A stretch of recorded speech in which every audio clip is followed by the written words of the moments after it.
So basically we have a tool that we are going to use. It's kind of in a calendar form. And we have, okay, I'll just show you. This is Excel that I did. But basically we have the four main deliverables listed here. And we were initially thinking of just brainstorming more ideas or coming up with more of a process to come to each of the deliverables as a class. So, and then putting it on the timeline so we can see visually when we're doing what, and yeah. And also putting in any events or rituals that we want to do as a class too. And the process, reflective practices, build that into our project plan as well. Pretty much how to communicate the brand to the audience concerned is how to communicate it properly so that they can feel the same experience that we have come up with. MPA is a policy degree, right? But having two policy degrees didn't really make sense. So I wanted to shift from the pure policy analysis to like skill-based.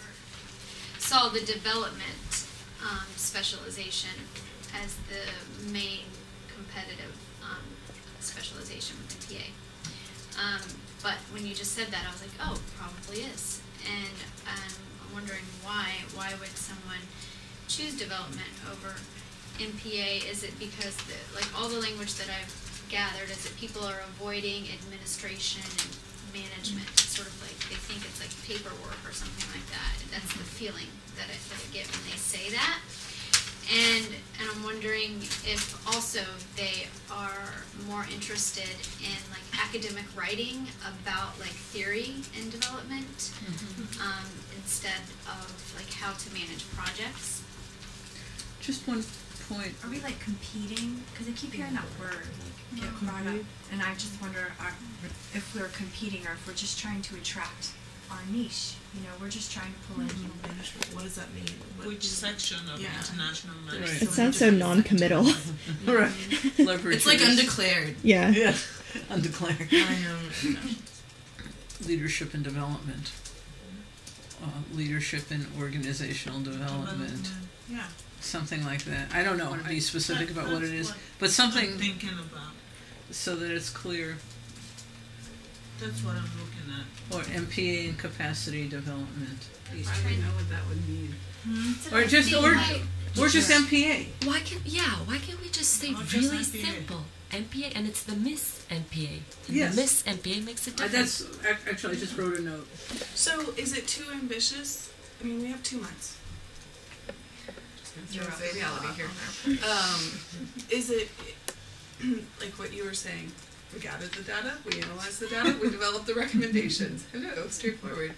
Is it ambitious to develop materials or think about developing? Well, I think that if I could just say one quick thing, I'm talking too much today, but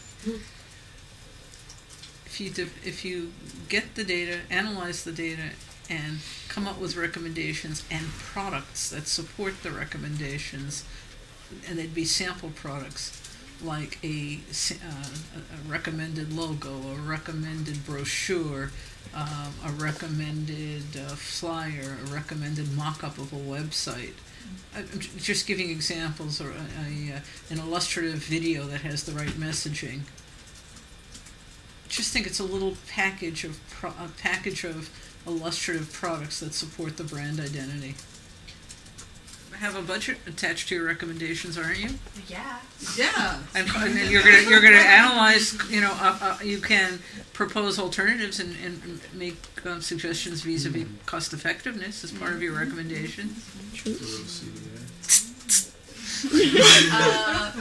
My question was how to come to that signature MPA experience.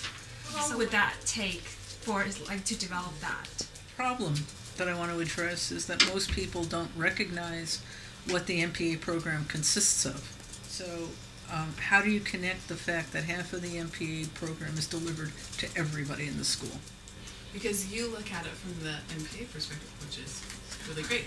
Because you're thinking it's all the MPA courses. Whereas the way it's sold to us is you take your IPS core courses, and then you take your MPA core Exactly. courses. So you're And waiting in and your waiting and mind- waiting to do an MPA class, but you've just had 4 of them. Yeah, in your mind, you're completely frustrated, like we were, Yeah, thinking, Exactly. just grin and bear it. Whereas the message could be, GSIPM thinks that MPA is so important that we basically require everybody to take half of an MPA degree, and then they can go and do whatever they want. And if you want, you could take the other half, or you could branch off and do something else. But basically, what people don't understand is how much public administration they're getting by virtue of just enrolling in the school, regardless of what degree they're pursuing. And sometimes it's okay to hear what you heard and put out a list of tasks and ask people to validate it. So I wonder if we can start with a collaborative document with sort of the framework you're talking about. Everyone add something, and by the time we meet again, everyone will have contributed, and then we'll have that to work with, I guess. Yeah. Sounds like it would be a good project plan. Yeah. Right. Yes, I think everybody's got clarity now on what this looks like, right? It was so helpful. Okay. What happened? Anyone got it for you? What happened? That's gossip. I want to know. We finished the projects. We didn't need to. Thank you.